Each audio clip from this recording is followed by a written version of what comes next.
Hello, I'm Ken Johnson. Welcome to our 8th Time for Action webinar. While we're waiting just for another moment, please, for other people to arrive, please let us know where you are if you'd like to. First, I want to acknowledge that my colleagues Kathleen O'Hara, Rolly Montpellier, and I are on the unceded traditional territories of the Algonquin peoples in the Ottawa area.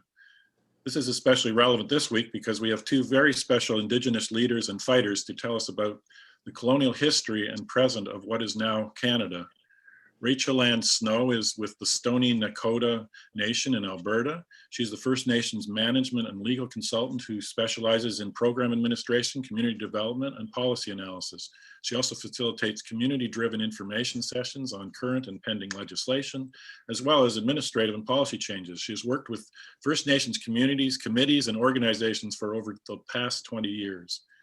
Her expertise is determined by her traditional upbringing, cultural knowledge, and Indigenous teachings of her parents and elders. Our other guest is Russell Diabo. He's a member of the Mohawk Nation at Kahnawake, in Quebec. He's the founder of the Truth Before Reconciliation campaign and is a consultant with Defenders of the Land Network. He has worked for Indigenous rights for more than 40 years and has served at the Assembly of First Nations as an advisor to 2 national chiefs. He has been covering the development of Indigenous policy in Canada for the past 20 years and is recognized as one of the foremost Indigenous policy analysts in Canada. He was even a young supporter of the American Indian movement at Wounded Knee. Now, to summarize that, he just seems to be encyclopedic about the history of Indigenous relations in Canada over the last 400 years. Now, Kathleen, I'd like to turn it over to you to interview our guests. Kathleen will interview them for about half an hour, a little longer, and then ask some follow-up questions. Then Rolly will help us out by getting some questions from the chat session, so please put them there or in the Q&A. Actually, Q&A would be preferable. And let's get at it. Kathleen. Hi. Welcome everyone, and especially our two guests, wonderful guests. Rachel and Russell, I know you're both very active today in the various struggles, but I want to go back to the arrival of settlers or colonialists. Russell, there's the concept of the doctrine of discovery and terra nullius, which I had never heard of. And when I read about them, I was absolutely appalled. Can you explain what they are and where they came from? And well, yes, they came from the Pope, the Catholic Church. In the 1400s, the Pope issued, well, actually before the 1400s, but particularly in the 1400s, he issued edicts called papal bulls. And those were instructions from the Pope, from the Vatican, for Christians to go and subjugate, the barbarians or the pagan peoples. And those papal bulls led to what's called the doctrine of discovery, and also manifest destiny in the United States. The justification for Christians to dominate Indigenous peoples and lands. In Canada, it was used by John Cabot, when he planted a flag for England. England used the letters patent, but, it had, initially the Pope issued those papal bulls to Portugal and Spain. That's how they conquered or colonized South America and Central America. But in Canada, it started in what is now Canada. It started with the French, with Jacques Cartier. And they viewed the territory as being vacant lands or terra nullius. It only was inhabited by infidels. And although they made treaties, they didn't consider Indians that they found there to be people, savages. And John Cabot, the same with the British, right? He planted the flag, and that led to the British assertion in Canada of sovereignty and territorial integrity as we know it today. well, it certainly has had a bad impact. Rachel, would you like to comment on that? I think terra nullius means nobody's land. Empty land. Yeah, I think that's the definition. But I was going to say that these two concepts that Russ has given us the history of, they're still in practice today. They have never stopped being the underlying intent of what represents or the institutions of Canada. So you have two concepts based on the colonial or settler perspective, that there is nothing in this land and that they have discovered it, so therefore it's free for the taking. Those two concepts continue to guide or distort the institutions in Canada today. If we are talking about what is the Indigenous perspective, we have to, again, what we're trying to do, I think, is reconcile the perspectives. But when we start a discussion, we always start with what was the European thinking coming in. The Indigenous people are not seen as whole human beings, and that they have these doctrines, or they have these papal bulls, or they have these directions that they're coming with. And this is true for any of the colonizers or settlers who are coming, the Dutch, the French, the English, the Portuguese, the Spanish. They all came with an agenda. They were looking to rape, pillage, and plunder. And that is the underlying thinking that built institutions in Canada and the Americas, and it continues to this day. So it's not like these are archaic concepts that we can look at and just be aghast at. They are Yes. very much alive and within the Canadian fabric today. It's And quite in horrifying, fact, actually. Sorry? yeah, and in fact, in 1996, there was a Royal Commission on Aboriginal Peoples issued its final report and recommendations. And its very first recommendation was for governments and courts to stop relying on these racist doctrines of discovery and terra nullius. And the Supreme Court of Canada in 2014 in the Chilcotin case still relies on that, because they said that the radical or underlying title belongs to the Crown. Ultimate title belongs to the Crown in Canada. So it's still in use, as Rachel said, by the Supreme Court of Canada and by governments. Even though the Royal Commission on Aboriginal Peoples recommended both governments and courts stop using those doctrines as justification for theft of land and resources. Well, just going back again, it seems like the British were signing treaties for quite a while, as long as they were fighting with the French and the Americans. They seemed to need Indigenous buy-in.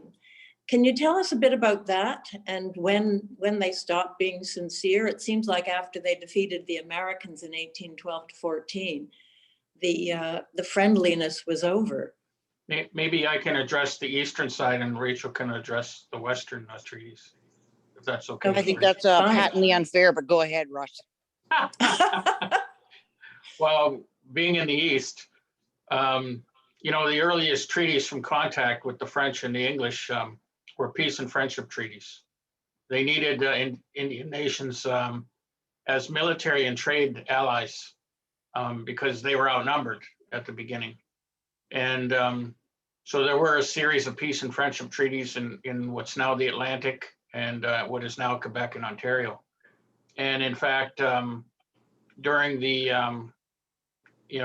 war between the British and the French in 1760, there was a Treaty of Oswegatchie in the spring with the British and what was known as the Seven Nations Confederacy, which were the former allies of the French who surrounded Montreal.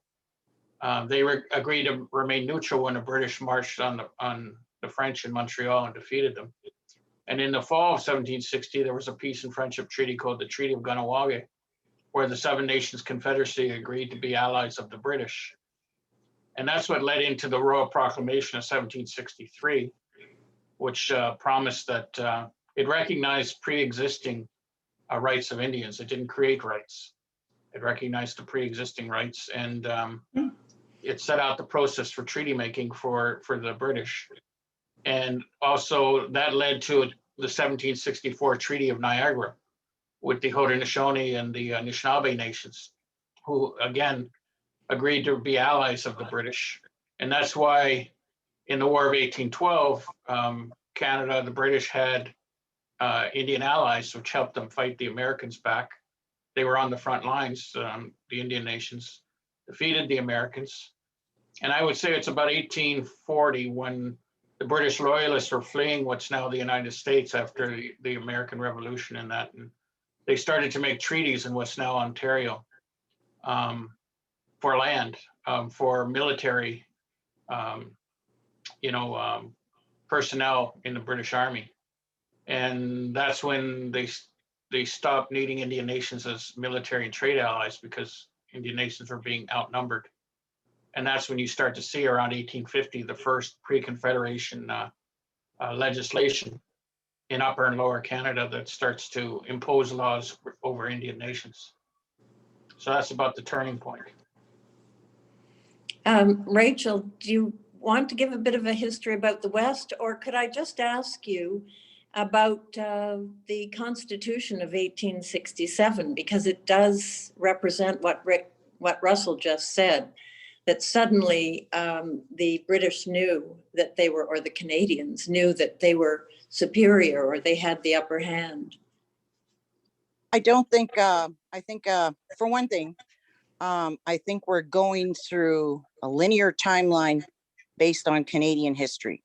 We're talking about War of 1812, Royal Proclamation 1763, 1867, the BNA Act, the British North American Act.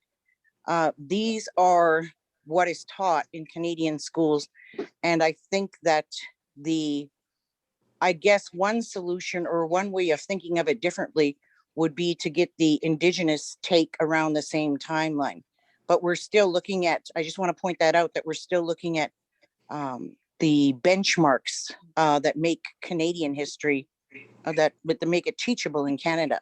So when we talk about 1867, I don't think it's that the British were I don't think it was that they were now content that they had defeated the American armies and the French, because if they were content with this, then there wouldn't have been so many concessions to the French. And if they were content with this, they wouldn't have then rushed west to start formulating the numbered treaties. And at the same time, while this is going on, while there's some Upper and Lower Canada forming and people are starting to move west, there are other things happening in the United States. For example, the Custer is defeated close to the medicine line, close to the border. And there are First Nations, there are my relations, the Sioux people who are going across, who are in Canada and in the United States. And so they pose a very real threat.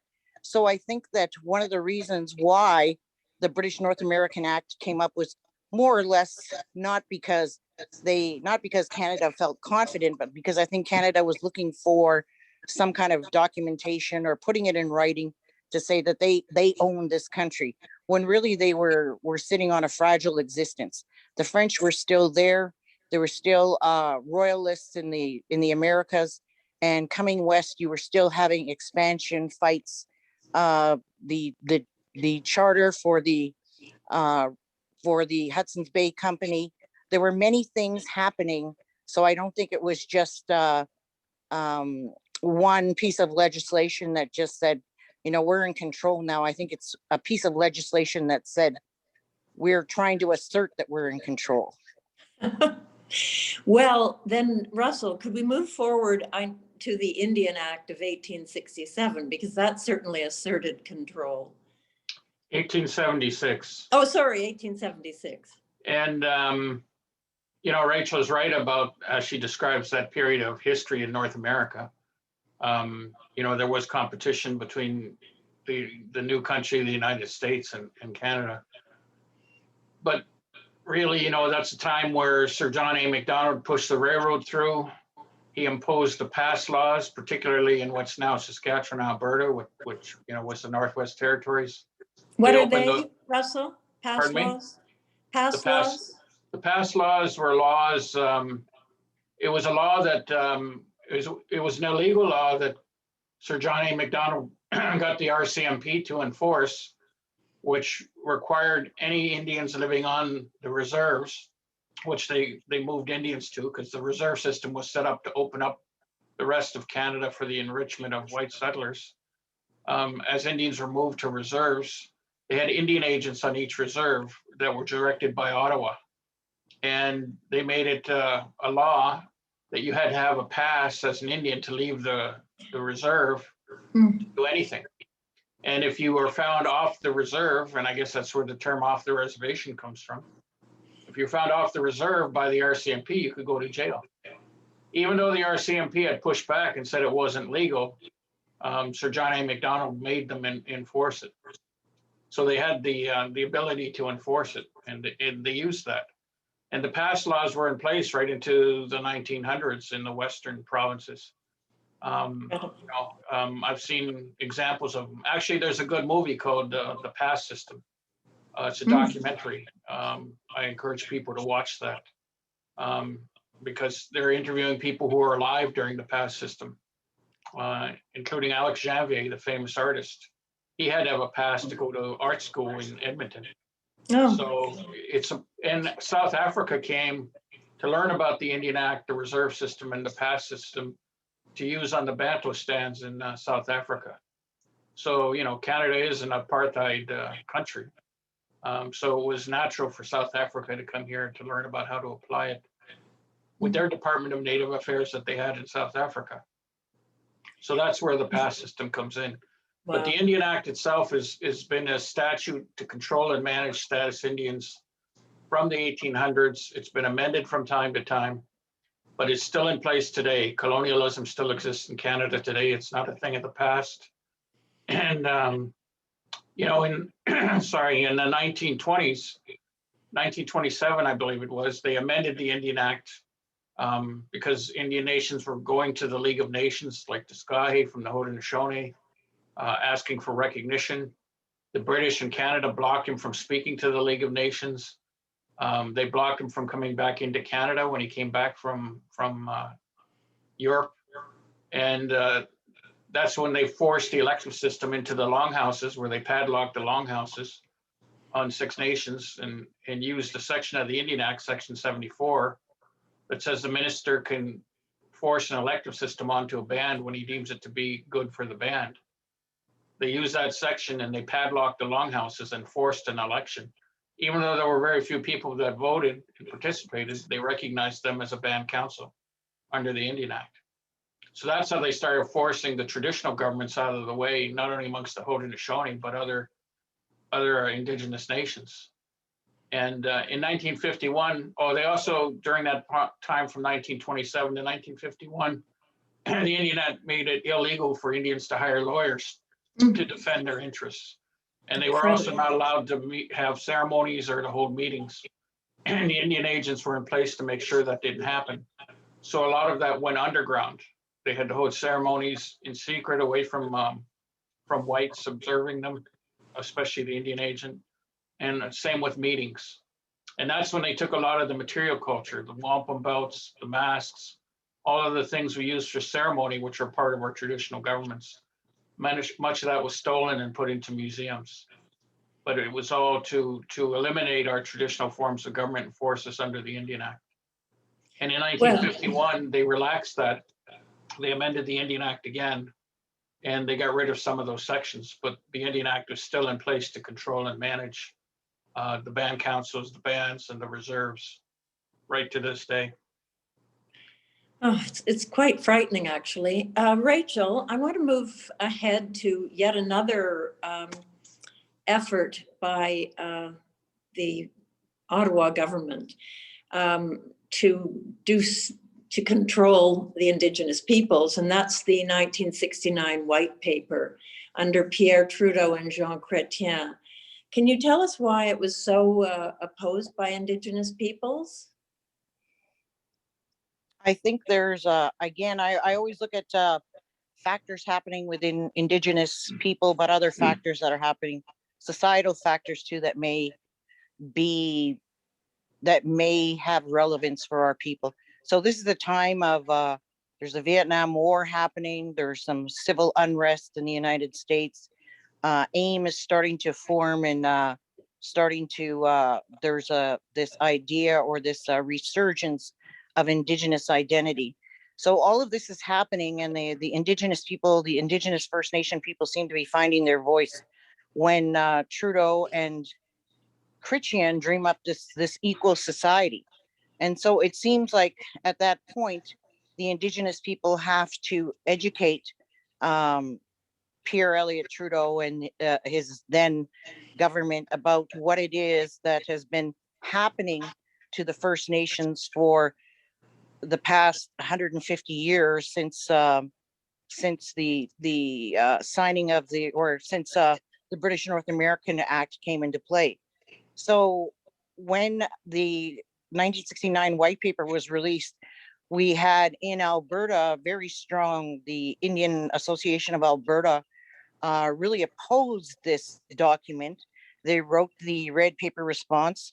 My late father, Reverend Dr. Chief John Snow, was part of the Indian Association at that time, and he did read it in the House of Commons in Ottawa to Trudeau. I think that's in the Hansard files or something there, but he read it because at the time our people were concerned about this moving to equality or moving to a place of what seemed more like assimilation or enfranchisement, when all along our people had the understanding that we would share the land, that we would keep who we are, that our worldview, that our languages, our culture, our way of life would continue. So this was like a proposed legislation that was going to take away further from the Indigenous people, having had all the restrictions of the Indian Act, and some of them removed, as Russ said, in 1951, then, but still residential schools in place, then having Trudeau come up with this 1969 white paper, which basically spelled out how we could become brown Canadians.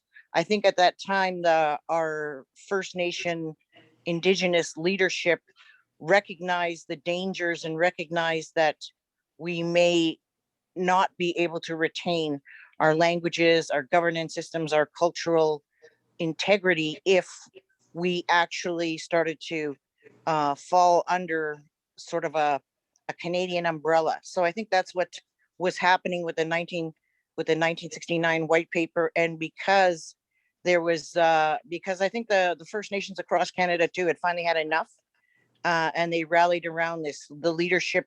Even though, you know, there was no internet and there was no social media, they managed to unite in opposition to this, and showed up in Ottawa and made their presence known, that they were not going to take some type of unilateral legislation handed down to them by the federal government. Excellent. Um, So do you I want would to? just, I would just add to that, you know, Pierre Trudeau and Jean Chrétien were both influenced by the Quebec separatist movement and the demand for recognition of Quebec, you know, collective rights, French collective rights in Quebec. And that was the reason why Pierre Trudeau got involved in federal politics, was to promote federalism, to keep Quebec within, you know, the Canadian Federation. And I think he transposed his ideas about French nationalism onto Indian nations. And his argument was that what was keeping Indian nations in poverty was their special status and special laws, and that they needed to have egalitarianism, equality, to become Canadians. So he proposed repealing the Indian Act, amending the Constitution to remove any reference to Indians and Indian lands, getting rid of reserves, turning them into fee simple lands, ending the treaties, doing the land claims process to end all land claims, you know, to turn everybody into, as Rachel said, Canadians. The main part of the white paper was to remove the legal distinctions between Indians and the rest of Canadians. And really, that's a big part of, you know, changing the legal and political status has been a big part of government policy. And although they withdrew it in 1971 publicly, privately, there's correspondence showing, well, for example, from Jean Chrétien to Trudeau, Pierre Trudeau, not to get them mixed up, Pierre Trudeau, that the 1969 white paper policy was good. They just had to remove the 5-year plan because they said it was going to be done within 5 years, remove the time frame, talk about it as components rather than a package, but to keep implementing it. And in 2019, that was the 50th anniversary of the 1969 white paper. And if you look over the past 5 decades, you can see the federal government has been implementing the objectives of the 1969 white paper piece by piece. And that's what Chrétien said. It will happen at different places at a different pace at different times. And that's what they've been doing is band by band negotiations, getting bands to accept things like fee simple, getting rid of the reserves, changing the status of the treaties by entering into new agreements. So they've been implementing it for over the past 50 years. Russell, I believe you've said instead of dealing with First Nations as on a nation-to-nation basis, they want to do it as on a nation-to-municipality basis. Reduce nations to municipalities are worse. Well, this is the thing. A lot of people, I've been around a few decades now.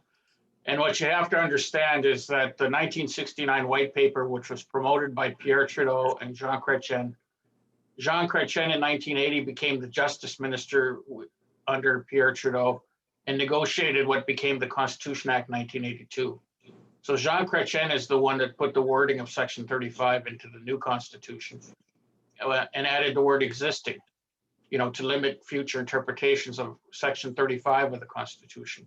So it says that the existing Aboriginal and treaty rights of Aboriginal peoples are hereby recognized and affirmed. They had a clause in there before that didn't have the word existing in it. He added that word.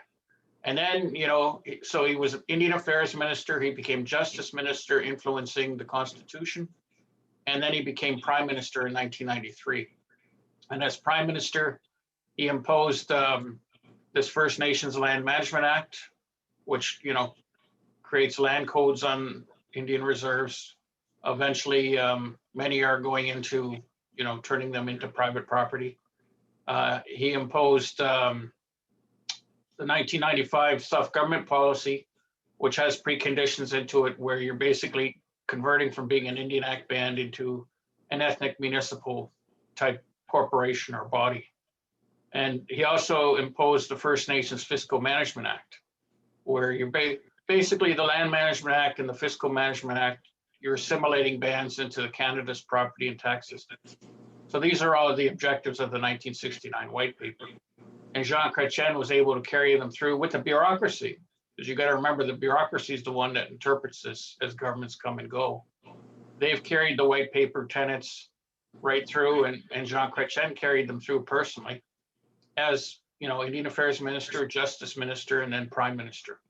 So he's put into place a lot of what we're dealing with today. A lot of this is his legacy, and the Constitution is Pierre Trudeau's legacy.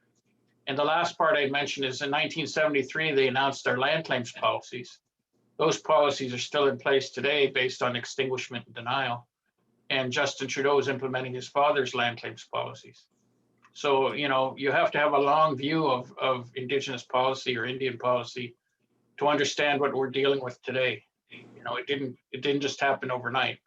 I've tracked these policies for decades in legislation, so I can see how it's recycled by the bureaucracy through to the politicians. Yes, there certainly is a pattern, and not a positive one for Canada or the Indigenous peoples. Rachel, as if things couldn't get worse, what about Harper? What did he bring onto the scene? I was in Ottawa while he was in power, and I just thought he was such a bully. I mean, I didn't understand the history, but certainly Harper led to the Idle No More movement. Can you tell us a bit about his policies? With someone, maybe it was you, Russell, that called it termination policy on steroids, Harper. Can you tell us a bit about that, Rachel? Well, before I talk about that, somebody mentioned that the light blocking my head in the chat stages. I was just going to say that was my halo, but I have moved it and I'm talking now. We welcome all halos. I also wanted to give a little bit more information on Section 35, because again, it was the Alberta chiefs who went and lobbied the Queen to have the inclusion of Section 35 into the Canadian Constitution, because the chiefs at the time understood that we had signed international agreements with Great Britain, and they wanted to ensure that that responsibility or that obligation, that the understanding that we would share the land would continue and would come over with the Constitution, it would be recognized. So that was an important part. I know this because my late father, again, was with some of the Alberta chiefs who went. It was primarily Musquechees and Stoney, who then were oil and gas bands. They helped to pay to get over into England, and they actually were lobbying the Queen, and they actually went through the British House of Lords to make their argument. And at that time, we had Sharon Van, who's also a very good knowledge keeper. She has a lot of information, very similar to Russ. They're the encyclopedias. I'm just just a small magazine. But they, at the time, Sharon Van said that when she went over there, late Pierre Trudeau sent over 11 justice lawyers to stop her action. So you can see that this is not, it's not in the Canadian history books, but it's in the history that we know as Indigenous people.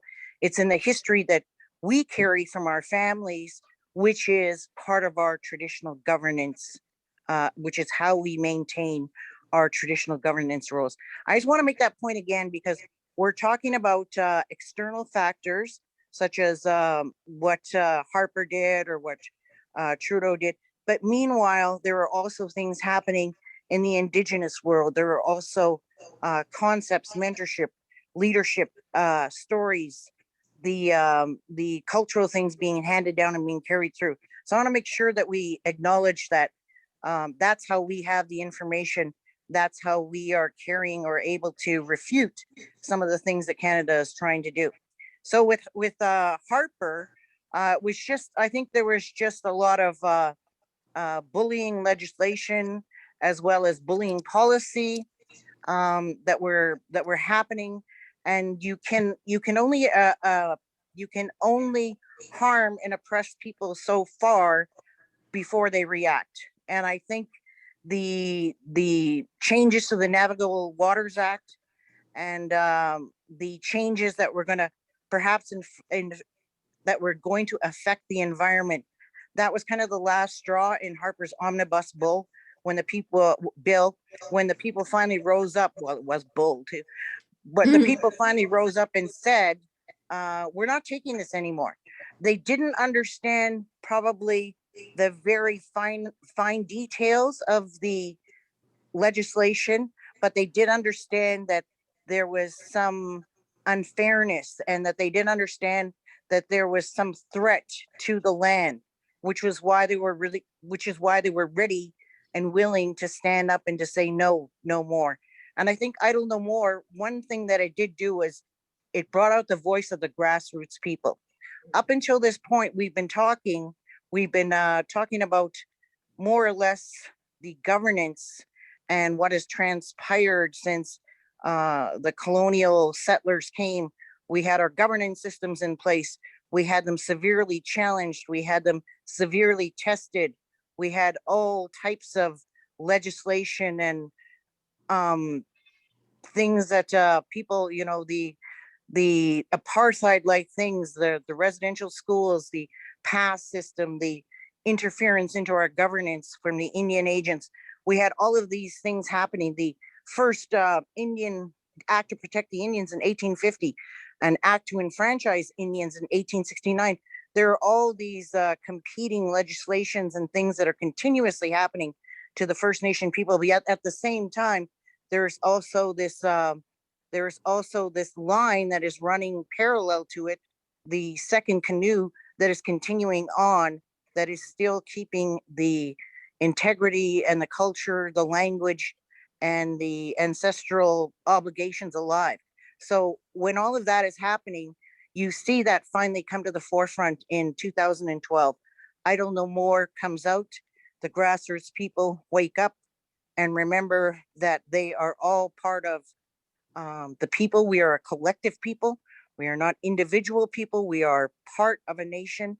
So that's when you start to see again a kind of a second resurgence of understanding that we have a place in this land that has been given to us, and that we're gonna keep this place. That's lovely, Rachel. Absolutely lovely. Well, So Section 35 really, you know, it was in there. There was a series of First Ministers conferences in the 1980s, which were to identify and define what Aboriginal treaty rights means in Section 35 of the Constitution. It was supposed to be through a political agreement, right? The argument became down to self-government. Is it an inherent right versus a contingent or conditional right based on reaching agreements with Crown governments? The Prime Minister and the Premiers are all saying, oh, no, it's an empty box. We got to fill it up with agreements.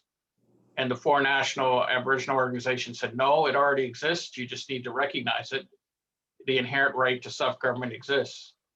And those talks ended without an agreement. And that's when they imposed a federal definition of the inherent right, which they always do, is they steal our language and put a policy definition to it, putting preconditions to it. And then the court started to define Section 35, which was never the intent. Like Rachel said, we have our own interpretations of our own laws, our own histories, our own languages, our own lands. And the courts have now laid out legal tests and principles that they're imposing that on us to define our Aboriginal treaty rights in law. And then the government has them in policy. And now, you know, you hear the federal government saying, oh, Section 35 is a full box, not an empty box. But what they filled it up with is the Supreme Court of Canada's legal decisions over the past 30 years, and these agreements that they coerced groups, fiscally coerced groups into signing, you know, land claims agreements and self-government agreements. So that's what they're saying Section 35 is a full box. In my view, they've emptied it out of any real meaning, because groups that have signed agreements under their interpretation, the federal interpretation, have compromised their rights. And that's what they're trying to do now, is to get everybody else to agree to sign Section 35 agreements under federal policies, which compromise their rights under a Canadian definition. well, let's move again to Trudeau, young Trudeau, Trudeau Jr. He made so many promises on the campaign trail. Were you at all heartened by what he said on the campaign trail? And what do you think now? We're going to talk about Bill C-15 in a second, but I know you ended up leading the charge against some of his policies. Could you tell us a bit about that, Russell? Well, you know, the reason why is because I was involved in an experiment that went horribly wrong. I helped create the Aboriginal Peoples Commission of the Liberal Party of Canada in 1990. And the same time, Jean Chrétien was elected as leader and wound up becoming prime minister. And he basically ignored, broke, or you know, violated those promises, including what was in the Red Book. And I wound up leaving the party and fighting with him. But being a Liberal insider, I know how they think. And I can tell the difference between, you know, rhetoric and reality. And they're very good at saying one thing and doing another. Justin Trudeau is no different. He comes from the Liberal tradition of, you know, going with symbolism over substance. And in 2015, he promised a new reconciliation process, new nation-to-nation relationship. He was going to review laws and policies. He was going to endorse the UN Declaration and implement the Truth and Reconciliation Commission, do a murdered and missing Indigenous women and girls inquiry, which he did. And he still hasn't responded. His government still hasn't responded to, you know, the report and recommendations, where they even said Canada's, you know, conducting a form of genocide against Indigenous families. So he made very nice promises. He convinced a lot of Indigenous peoples to even vote for him. Some of the ridings that he won, the Liberals won, were based on the promises in his platform. But what you have to remember is when political parties make promises, they hand those promises over to the bureaucracy. And in this case, Justin Trudeau hired Michael Warnick, Stephen Harper's former Deputy Minister of Indian Affairs. He made him the clerk of the Privy Council to take the Liberal promises and turn them into a federal plan. And so it's subject to federal interpretation, those promises. Just like the inherent right? We mean one thing by it, but then the government takes it and gives it a policy definition. So that's what happened with Trudeau's promises, is they basically, did this huge, what I call shock and awe strategy, using stealth and deception. They did this in a top-down secretive way using the national Indigenous organizations. And what I mean by shock and awe, over the last 5 years, they've made massive unprecedented changes to federal policy, law, and they restructured. They dissolved the Department of Indian Affairs and created 2 new Indigenous departments. And so they also imposed 10 principles for Indigenous relationships. So if you look at the chronology of their actions at implementing their promises over the last 5 years, you'll see that we've moved from using the term Indian or First Nation to now using Indigenous. And so it's a pan-Indigenous approach that they're taking, where they're lumping Indians, Métis, and Inuit together into one approach when they all have different histories and different fact situations. And he's imposing, the Section 35 policy framework, where they're using that to negotiate to get, they basically say they're going to control the options to opt out of the Indian Act, either in what they call modern treaties, which are, land claims agreements where you basically surrender to the Crown, self-government agreements, or they have alternative federal legislation like the Land Management Act and Fiscal Management Act, where they're still controlling and managing your opting out of the Indian Act into this assimilation process. So those are the doorways out of the Indian Act. They're calling that self-determination, but really it's just recolonizing us. As I say, it's moving us from the antiquated Indian Act jail cell into a new modern jail cell, which they call self-government. But that's what we've seen in the past 5 years, is he's just made such massive changes. Much of our leadership are overwhelmed, particularly young chiefs that don't understand the history behind these things, because it's been taking decades to come to this point. And many people are just overwhelmed. Plus, the federal government takes advantage of the poverty and the dependency on federal transfer payments. That's how they're getting groups to sign these agreements and get money. And that's what Canadians have to realize, is Canada, their federal government on their behalf are blackmailing, or using it as a carrot or a stick, right? They're enticing. They're saying, we'll invest, if you sign this agreement, we'll invest in your community.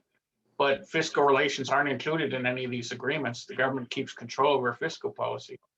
And so later on, they can start reducing their investments. They entice you in with the bait, but once you're into that new relationship under their new laws, that's where they start withdrawing it. And there's plenty of evidence that that's been the case with groups that have already done that. So, it's a complicated strategy, constitutional. They're manipulating domestic law, but also now international law with the introduction of Bill C-15, the UN Declaration on the Rights of Indigenous Peoples Act. And that's the culmination of the 5 years of their plan, is to take a Canadian definition of the UN Declaration and, basically impose it. But it's not the same as what the declaration itself, that was adopted by the UN General Assembly meant. They've created a new version of it.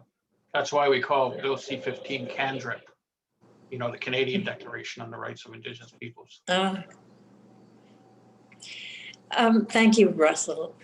Just one final question to you, Rachel. With the Wet'suwet'en battles against the Coastal GasLink and the Tiny House Warriors against the Trans Mountain Expansion and other battles going on, what's happened? Where does reconciliation stand at the moment? Well, I think if you talk about the Wet'suwet'en or you talk about the tiny house warriors, or some of the things happening in the Mi'kmaq fisheries, some of the things happening in the Haudenosaunee land. We're talking about that the fight between the original stewards, the people who understand their rights and obligations and who are upholding that inherent way of thinking with that is irreconcilable with Canadian society.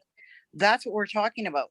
And then in there, what you will see is what Russ clearly pointed to is the manipulated governance systems that Indian Affairs has struck up, so that they have people within the community who are willing to make the deals or who are willing to sign the papers, so that and are being manipulated from poverty and from other things, location, and because they don't have a land base or didn't sign treaties, whatever the circumstance or whatever is the circumstance that is behind each individual First Nation, there's a reason for why they are capitulating or they are going into an agreement to, I like to put quote air quotes around reconcile, because how can you reconcile?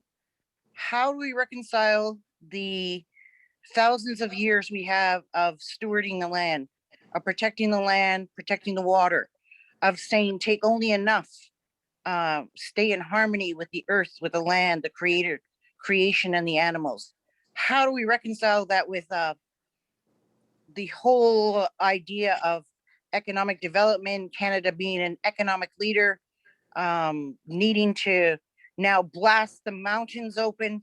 How do we reconcile this idea of protection, this idea of valuing the parts that we have here that were given to us, that are beautiful, culturally sacred and significant places of our people?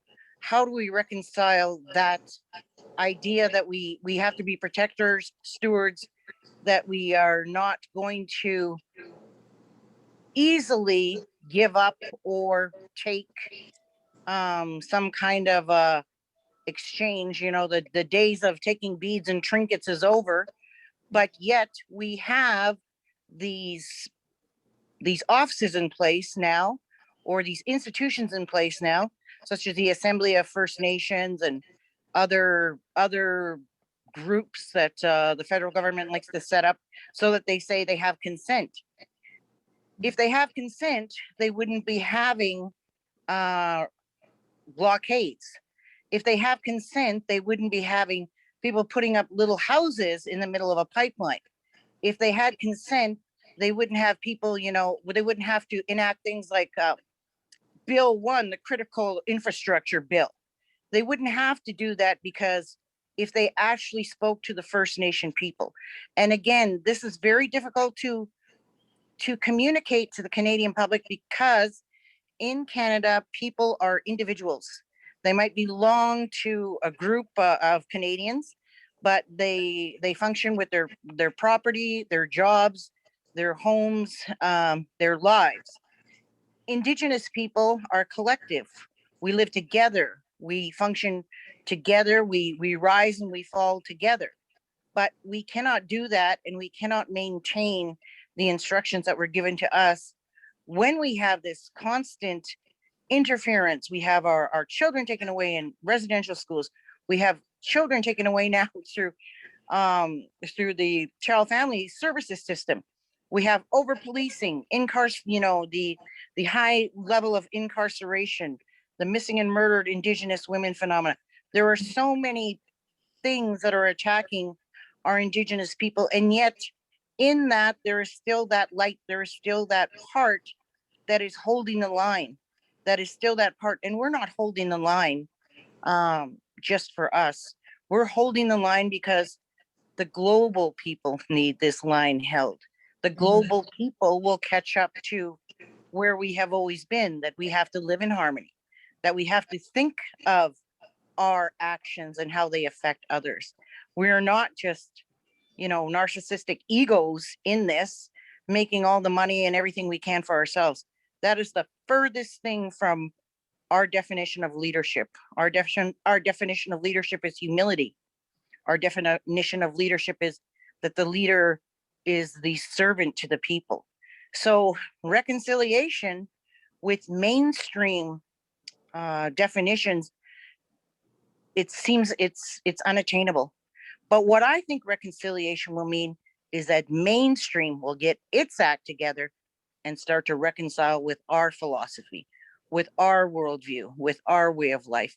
Because if we want to think about the planet surviving and all people and all life going on, we're going to have to start thinking like that.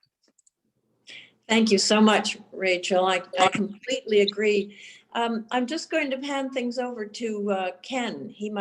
I think he'll have some questions, and we had some written in questions. So thank you both. Thanks, Kathleen. We have had a few questions were emailed into us earlier, and I'd like to approach those first. This is from Mike Morris in Big Trout Lake First Nations in Northwestern Ontario. And he asks, would you care to comment on Charmaine Whiteface's book entitled Indigenous Nations, Rights in the Balance, an analysis of UNDRIP?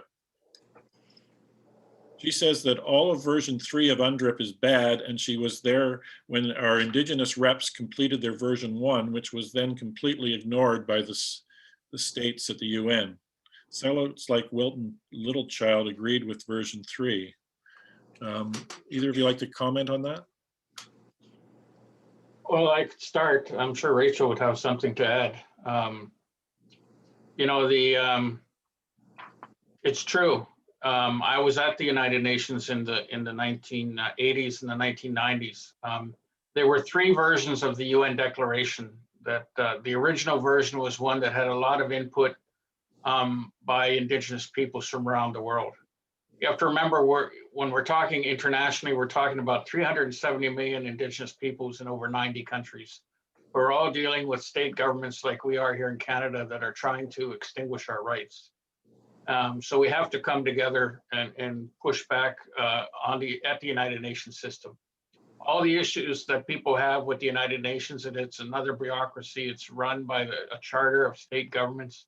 There's a lot of problems, but that's the place where we as Indigenous peoples do meet. And unfortunately, there are Indigenous individuals who get manipulated by state governments in the UN system. Just like the government of Canada manipulates many of our leaders here in Canada to sign agreements without talking to their people. The same thing happened at the UN. So the original version, like I said, of the UN Declaration was one adopted by the United Nations Working Group on Indigenous Populations. That version was changed by the Human Rights Commission, and it was changed again a 3rd time, just before the UN General Assembly adopted the version in 2007. And that's where they added in section 46.1, which said the articles of the UN Declaration cannot be interpreted to affect basically the sovereignty of the state or its territorial integrity. Basically all the members of the charter. So that's a problem. Article 46.1 is a problem, whether Bill C-15 passes or not.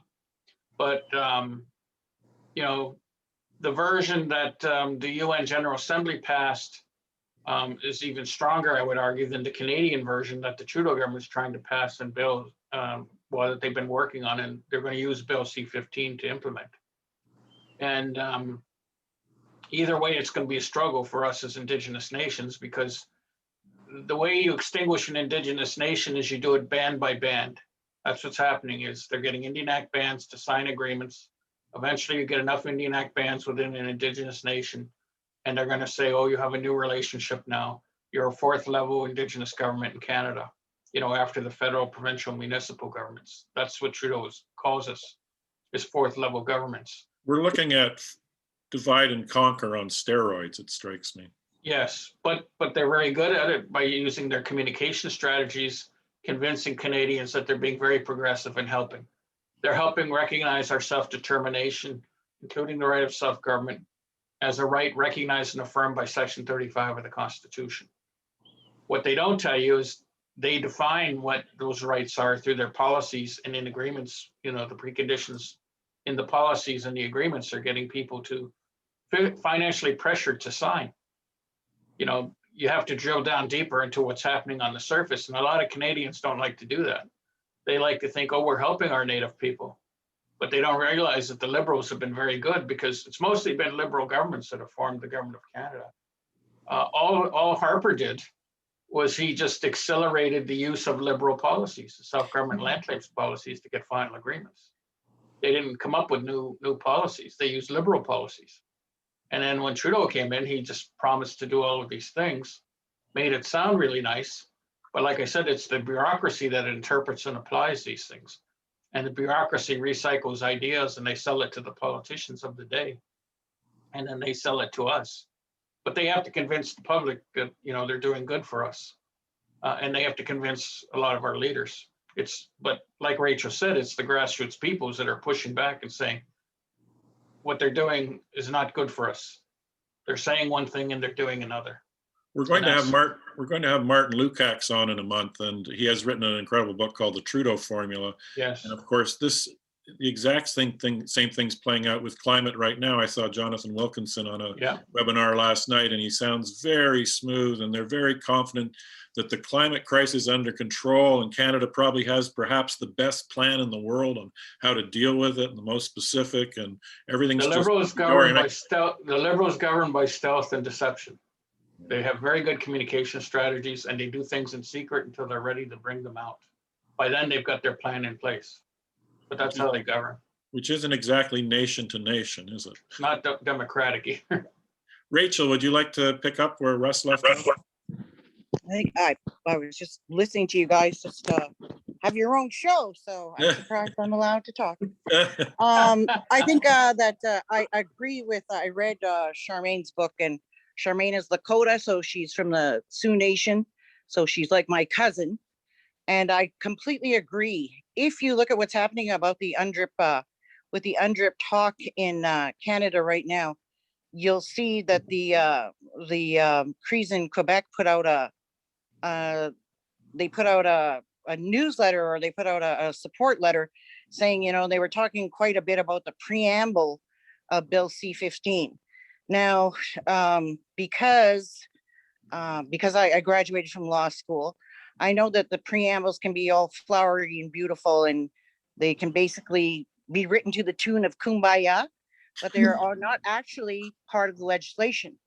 So, and this is another thing that is affecting our First Nation people, is that we have non-Indigenous legal people who are advising our Indigenous people on how to keep their rights. I think their advice has not helped us so far. We have to look now at making sure that our people understand that the CANDRIP version of what is being passed off is really this is the attempt of Canada to take their place, which has been it's been handed to them. They are through the British North American Act colony.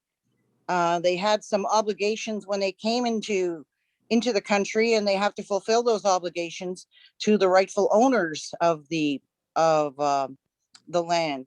They are not willing to do that. So what they are doing now is they are going through all of these, they've been going through these different types of legislation, policy, through the courts, and now with this international law that they're trying to pass and domesticate, they're trying to take the nation to nation agreement, or the international standing that the First Nation people had when they signed agreements with Great Britain, and reduce them so that we fall under Canada, so that we fall under, you know, we're not even Ontario, Ottawa, we're basically a suburb of Ottawa, or something even further down below.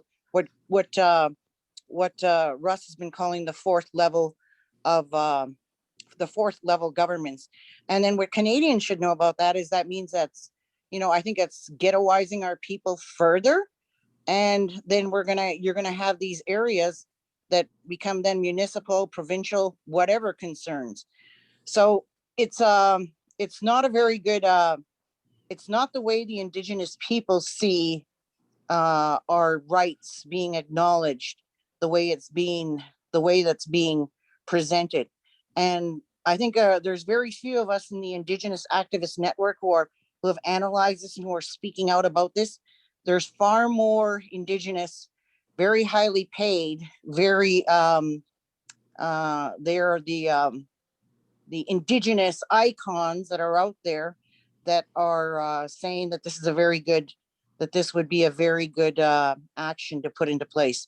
But the truth is, it's not going to change for the person on the ground who has no running water, no access to jobs, no infrastructure, roads in their community. It's not going to change that. And that's where we need to be talking. Thank you. Rachel, George Kirby asks, how do we stop Indian Act bureaucrats from involving us in these colonial domestic assimilation tactics, CANDRIP, BCTC, inviting Section 92 illegally onto our unceded territories to steal more resources prior to compensating us for past trespass and theft of our ancestral homeland? We are being oppressed by our own via Indian Act gobbledygook. Is he, I'm sorry, I don't, where's the territory? I think he's just talking generally in Canada. Okay, because there's specificity in this, because again, when you talk about, we continually have to do this because this is the pan-Indian approach that Trudeau is trying to say. The Indians in Ontario are the same as the Indians in Manitoba, same as the Indians in BC, same as the Inuit. No, we all have different agreements, different historic agreements or different modern day agreements, different agreements with Great Britain that might be peace and friendship, or the type of agreement that the Truro Wampum. There's different agreements. So when you talk about the different first we need to know the area, then we need to know the agreement, then we need to know who is talking. Is it the traditional governance? Is it the governance system that was set up since time immemorial that is talking for the collective? Or is it an Indian Act Council that was put into place as Rush went through the history of how that happened when his own people went to the League of Nations? If it's an Indian Act Council, then that's a very small group that's giving consent. And one of the things that isn't, it's crazy that inside the United Nations Declaration on the Rights of Indigenous People, there's a call for free, prior, and informed consent. And yet they're putting this bill through with only Indian leadership that they've manufactured. That's where they're getting their consent. So it's like you opened a can of worms, and how do we stop them is first by acknowledging that there's a problem and that this exists, that we've had our leadership and governance models hijacked by the federal government. We have to acknowledge that, and then we have to, within communities, start to look at how we can redress this and build something better that takes from our own Indigenous governance traditions and also takes from what we can learn or what we can contribute now today in a more modern context. Once we start to do that and do the work in our own communities, we can start to affect change. But that's in some communities, that's almost like a revolution that's going to happen. Thank you. One last question before I turn it over to Rolly. George Monroe asked, regarding treaties, what happens when the crown is gone? Will Canada honor our treaties? Well, I don't know if it doesn't seem like they're really honoring them now, so maybe it's no different. This is going to be a big problem, First Nations, that needs to be addressed before any action should be taken. Russell, would you like to? It kind of sounds like they're getting into this debate about turning Canada into a republic rather than a monarchy. And I think given the history of Canada, it's going to be very difficult for them to untangle their relationship to England. Basically, England's position is Canada's a successor state, when it comes to treaties and to Indigenous nations. I still don't think Canada or France, for that matter, should be let off the hook because they started this mess. We have to deal with the 10 provinces, and now there's 3 territories because none of it has been created out of the Northwest Territories. you know, making up Canada's federation. And, you know, the UN declaration, which Trudeau said that he would, you know, endorse without qualification. That's what Carolyn Bennett said on behalf of the Trudeau government in 2016. But they've completely ignored Article 26 of the UN Declaration, which says that lands, territories, and resources that have been traditionally used and occupied by Indigenous peoples should be restored. And Article 28 says that if you're not going to restore those lands, territories, and resources, there should be restitution, either in equal quantity of land or monetary restitution. And Article 28 says that there should be a clear, open, transparent process to adjudicate these land rights. And like I said, in 1973, Pierre Trudeau announced the land claims policies without consultation. They have comprehensive claims policies, which they now call modern treaties in areas of Canada which didn't have land treaties. And they have specific claims where they're dealing with like treaty land entitlement, where they promised a reserve in treaty and they didn't give it. So now they're giving out money and you got to buy your land back and then get it converted into a reserve under the Indian Act. All of these policies are in breach of those UN standards. Whether you like the UN Declaration or not, that's what they're saying about land rights. And Canada doesn't talk about those things because Canada endorsed the UN Declaration in accordance with the Canadian Constitution, which means the BNA Act, which means the division of federal and provincial powers. So if you're going to talk about lands, you have to talk about the stolen lands that the provinces have taken and are using now, and we're competing with. We're competing with the provincial order of government. And even in Quebec, they didn't follow the Royal Proclamation. They didn't make treaties in Quebec. They just started stealing the land and handing it out to French settlers. Even now, I know 3 Algonquin communities within the Algonquin Nation on the Quebec side that don't have reserves because Quebec didn't want to allow lands to be set aside for reserves because those are lands that timber companies had. And timber companies were the kings of the forest, you know. And Quebec is one of the worst, you know. British Columbia is the other one where they don't have treaties. But those, you know, those are the places where the provinces have just taken the land. And this is where if you're going to have, you know, endorsement of the UN Declaration, which is not in this Bill C-15, by the way, because they're just going to implement their land claims policy. Just like they're going to take Article 3 of the UN Declaration, the right of self-determination, they're going to turn that into their inherent right policy and say, we'll negotiate self-government agreements with you. So this is what I mean. They've taken this domestic definition, policy definition of Section 35, and they're implementing that, saying this is how we're going to implement the UN Declaration. So, you know, there's a lot of smoke and mirrors here. Rachel, do you want to add anything to that before I turn it over to Rolly? What was the question again? Ken, yeah. it's 10 after 2. I wonder. Okay, Rolly, let's go ahead, Rolly, then. We better take, Yeah. Go ahead, Rolly. Okay, yes. Thank you very much, Rachel and Russell.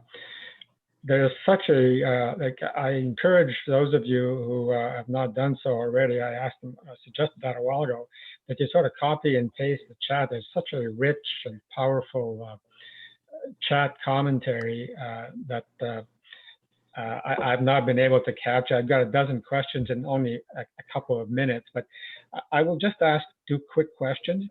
And one of them is from Angela Keller-Herzog, and she asks, where there are conflicted Indigenous voices as a result of colonial manipulation and design, what is some advice to allies? And the context here is Algonquin unceded territory. Can you answer that in like 20 words or less? You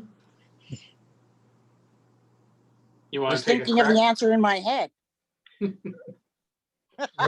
Where there are conflicting Indigenous voices, what is some advice to allies?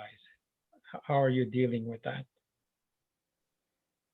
Well, Russell or Rachel or both? I think, oh, sorry, was this for Russ? Well, it's for either one of you. Go ahead.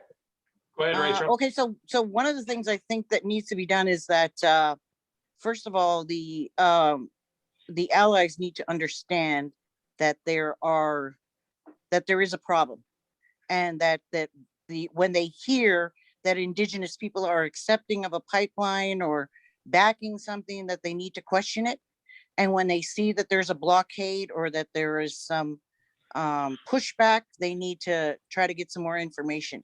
I think that's where allies can be more open to receiving the information. And if, you know, with Tiny House Warriors, they've set up some, I think, PayPals, or they've set up some funding venues where they can get assistance.